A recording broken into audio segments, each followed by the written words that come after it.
Frank Sinatra's shocking temper, and his ties to the Mafia. Francis Albert Sinatra was born on December 12, 1915, in Hoboken, New Jersey. His beginnings were far from the glamour he would later command. He was the only child of Italian immigrants, Antonino Martino Marty Sinatra, a former boxer who became a fireman, and Natalina Dolly Garaventa, a fiercely independent and politically active woman who held significant sway in their working-class neighborhood. Dolly was a force of nature, strong-willed, opinionated, and connected. Some say her assertive nature, her willingness to push boundaries and get things done, left an indelible mark on young Frankie, instilling in him a drive and perhaps a certain impatience with anyone who stood in his way. Hoboken was a tough, gritty town, a melting pot of immigrants, and the streets offered a different kind of education than the classrooms. It was a place where connections mattered, and where the lines between legitimate business and organized activity could sometimes blur. Sinatra grew up small and somewhat frail, sometimes bullied, finding refuge and confidence in his burgeoning love for music. He dreamed of escaping the confines of Hoboken, driven by an ambition that seemed too big for the waterfront city. This early environment, a mix of his mother's demanding energy and the rough-and-tumble reality of his surroundings, would forge a complex personality, outwardly charming and confident, inwardly perhaps still carrying the sensitivity of that small, ambitious boy from New Jersey. His journey into the world of entertainment began modestly, singing at local clubs and talent shows. He honed his craft, listening intently to the big band singers of the era, most notably Bing Crosby. His first break came in 1939 when bandleader Harry James hired him. It was with James that he cut his first commercial record, All or Nothing at All. While not an immediate smash, it showed promise. The real turning point came later that year when he joined the Tommy Dorsey Orchestra. Dorsey was a master trombonist and bandleader, and working with him was a crucial apprenticeship. Sinatra learned breath control and phrasing by watching Dorsey's seamless trombone playing, developing the smooth, legato vocal style that would become his signature. He gained national exposure singing with Dorsey, cultivating a growing fan base. Yet, the ambitious young Sinatra wasn't content to be just a band singer. He wanted the spotlight all to himself. In 1942, he left Dorsey, a move that involved some contractual wrangling, allegedly resolved with help from some less-than-savory characters, an early hint of the connections to come. His solo career exploded. Dorsey was a master trombonist and bandleader, and working with him was a crucial apprenticeship. Sinatra learned breath control and phrasing by watching Dorsey's seamless trombone playing, developing the smooth, legato vocal style that would become his signature. He gained national exposure singing with Dorsey, cultivating a growing fan base. Yet, the ambitious young Sinatra wasn't content to be just a band singer. He wanted the spotlight all to himself. In 1942, he left Dorsey, a move that involved some contractual wrangling, allegedly resolved with help from some less-than-savory characters, an early hint of the connections to come. His solo career exploded. The 1940s saw the rise of the Bobby Soxer phenomenon. Teenage girls screamed and fainted at his concerts, a level of fan hysteria previously unseen. He was a pop music sensation, transitioning from big bands to solo crooning, signing with Columbia Records. His voice was like liquid silk, his delivery intimate and heartfelt. He also began appearing in films, mostly musicals where he played the charming young lead. He seemed unstoppable, riding the wave of post-war optimism and a new kind of celebrity culture. But as the 1950s dawned, tastes changed. Rock and roll was on the horizon, and Sinatra's star began to wane. His personal life was also in turmoil, dominating headlines and overshadowing his music. The early 50s were a low point. His record sales dropped, film roles dried up, and his voice, perhaps from poor technique or personal stress, began to suffer. The myth of the invincible Frankie seemed to crumble. He was adrift, a fading star in a rapidly changing landscape. Many counted him out. Then came the comeback, a legendary, almost mythical return to form that would redefine his career and cement his place in history. The turning point was the role of Private Angelo Maggio in the 1953 film From Here to Eternity. It was a dramatic departure from his previous lightweight musical roles, a gritty, complex character. Studio head Harry Cohn of Columbia Pictures initially refused to cast Sinatra, preferring a bigger star or even newcomer Eli Wallach. Sinatra desperately wanted the role, seeing it as his last chance. He campaigned tirelessly, even accepting a drastically reduced salary. The story of how he allegedly secured that role has become one of Hollywood's most enduring and debated legends, deeply intertwined with the whispers of his mob ties. He won the Academy Award for Best Supporting Actor for the role, a triumph that shocked Hollywood and resurrected his career. It proved he was not just a singer, but a formidable dramatic actor. This led to a new era of success, including his iconic recordings with Capitol Records, where he perfected the art of concept albums with arranger Nelson Riddle, and starring roles in classic films like Guys and Dolls, High Society, The Manchurian Candidate, and leading the infamous Rat Pack in films like Ocean's 11. He became the undisputed king of Las Vegas, the ultimate entertainer, socializing with presidents and power brokers. He was the chairman of the board, presiding over his empire with an aura of untouchable cool and command. His personal life was as headline-grabbing as his career. He married 4 times. His first wife, Nancy Barbado, provided a semblance of stability and bore him 3 children. But as his fame grew, his attention drifted.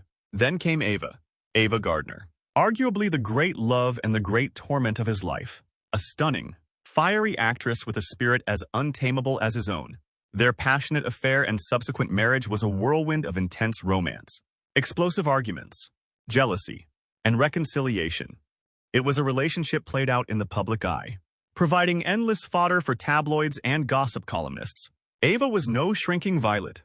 She pushed back against his controlling nature, matching his intensity blow for blow.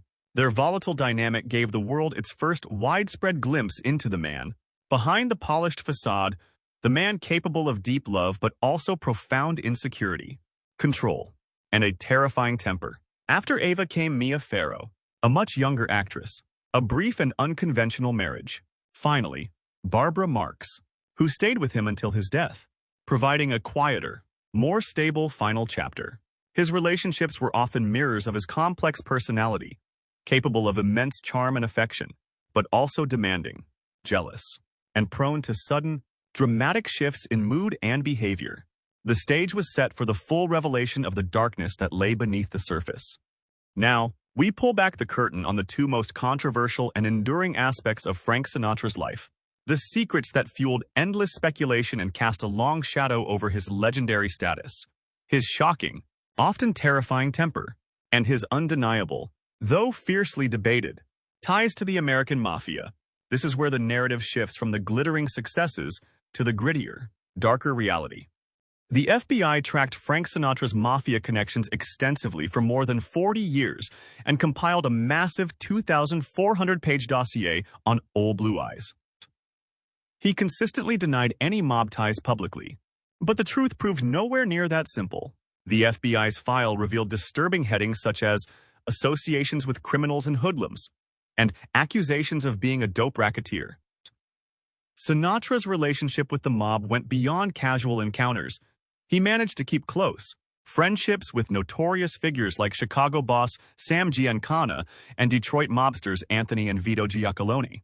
Though never prosecuted for criminal behavior, Sinatra and the mob remained undeniably connected.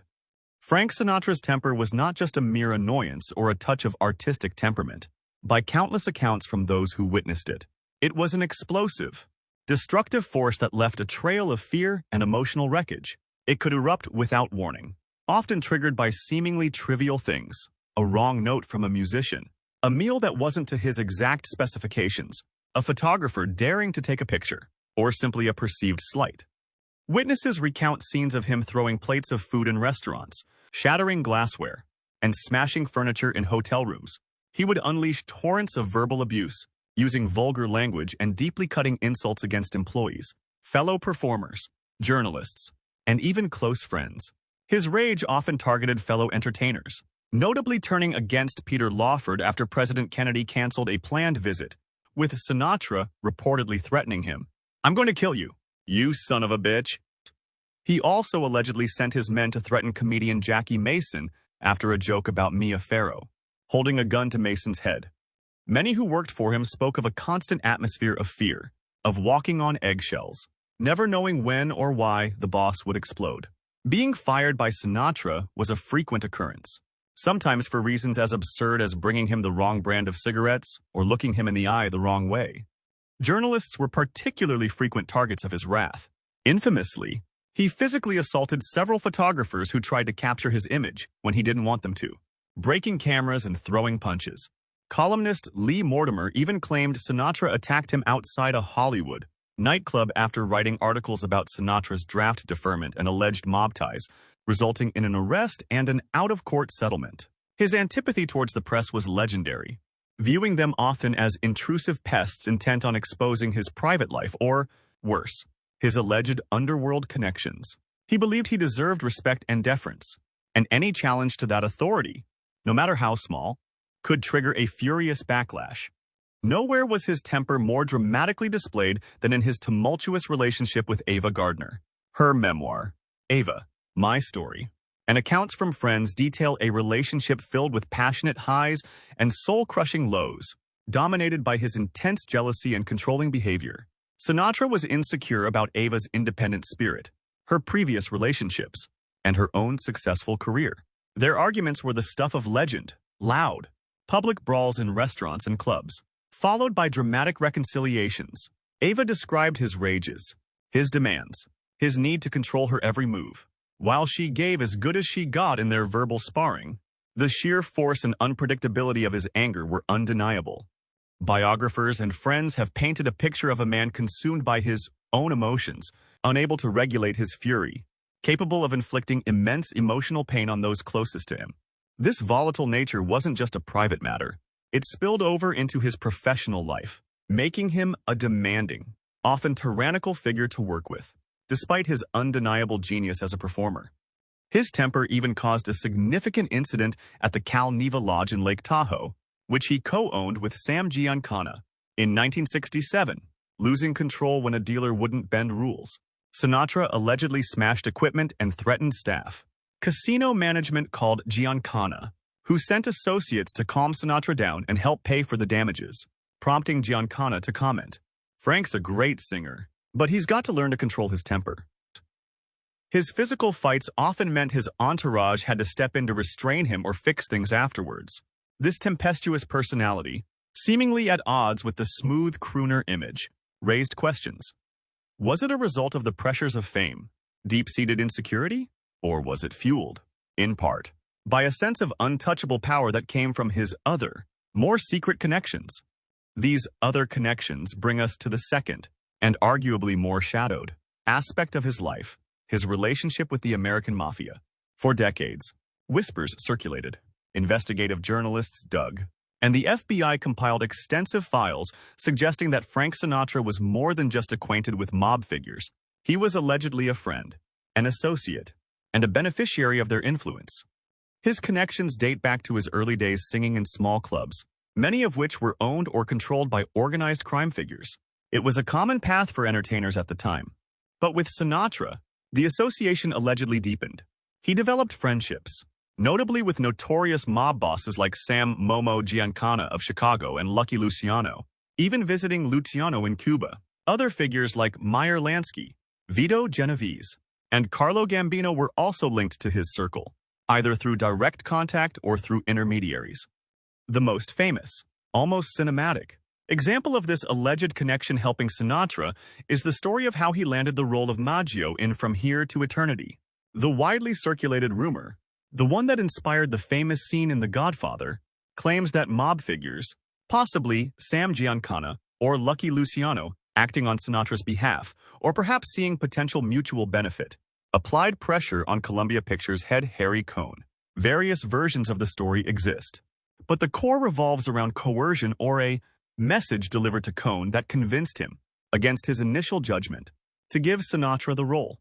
While direct, irrefutable proof has never surfaced, Cohn himself always publicly denied being pressured, stating Sinatra won the role fair and square through persistence and a screen test. The story persists. It was fueled by the dramatic nature of the comeback, the known connections, and FBI surveillance files from the time that documented Sinatra's meetings with mobsters. Was it a myth or a carefully buried truth? The enduring legend adds a layer of intrigue and suggests that the greatest triumph of his career might have had a less than glamorous assist. Beyond the From Here to Eternity story, alleged ties manifested in other ways. Sinatra owned a share in the Cal Neva Lodge, a casino resort near Lake Tahoe. His ownership became controversial when notorious Chicago mob boss Sam Giancana was discovered on the premises in the early 1960s, violating a rule that prohibited known criminals from being at the resort. This incident, among others, led to the Nevada Gaming Control Board revoking Sinatra's gaming license in 1963, a humiliating public setback that forced him to sell his share. The FBI kept Sinatra under surveillance for decades, amassing a massive file of over 2,400 pages. These files, partially declassified over the years, contain records of meetings, phone calls, and informants' reports detailing his associations with mobsters. While the files didn't definitively prove he was a member of the Mafia in a formal sense, they certainly documented frequent contact and mutual favors. Records show Giancana boasted that Sinatra would do anything for him and considered the singer someone who was well liked by the hoodlum element. Agents noted Carlo Gambino's presence at private Sinatra performances. The Fischetti brothers showed up often, with Joseph traveling with Sinatra as both friend and bodyguard, and one source stating Sinatra had lived with the Fischettis for 2 or 3 months. Willie Moretti's connection, dating back to Sinatra's early career, was also noted in the FBI files. In a surprising twist, the files revealed Sinatra tried to become an FBI informant in 1950 during a career slump, offering to do anything to help his country. Sinatra reportedly used his connections to help friends, smooth over problems, and navigate the complex world of show business in Las Vegas. In return, his mob friends benefited from his celebrity status, his access to powerful people, including politicians like John F. Kennedy, whose association with Sinatra became complicated due to his mob ties, and potentially used his establishments for their own purposes. Sinatra himself always downplayed or denied any improper relationship with the Mafia, often becoming furious when questioned about it. A clear link back to the temper. He claimed they were simply acquaintances he had met through his work in clubs. However, the sheer volume of documented contacts, the FBI surveillance, the persistent rumors, and incidents like the Cal Neva scandal painted a different picture. One of a man who, by choice or circumstance, moved comfortably in both the highest echelons of society and the darkest corners of the underworld. The confluence of his shocking temper and his alleged mafia ties is perhaps the most fascinating aspect of his complex personality. Did his association with powerful, ruthless figures give him a sense of invincibility, emboldening his already volatile nature? Did knowing he had friends who could handle problems allow his temper to run unchecked? Or did the stress and secrecy of maintaining these connections contribute to his internal turmoil and sudden outbursts? The truth is likely a tangled mix of all these factors. The smooth, charming performer could switch in an instant to a raging tyrant, a duality perhaps fueled by the power he wielded, both the legitimate power of his fame and the shadowy power derived from his controversial associations. This potent, dangerous mix made him both revered and feared, an enigma wrapped in a perfectly tied bow tie. In his later years, Frank Sinatra gradually scaled back his performing schedule. He continued to record and perform occasionally, but the relentless pace of his peak years slowed. His health began to decline, battling heart disease, respiratory problems, and in his final years, memory loss. The legend of the energetic, invincible performer gave way to the reality of an aging man struggling with the frailties of the body and mind. He spent his final days with his fourth wife, Barbara, at their home in Beverly Hills.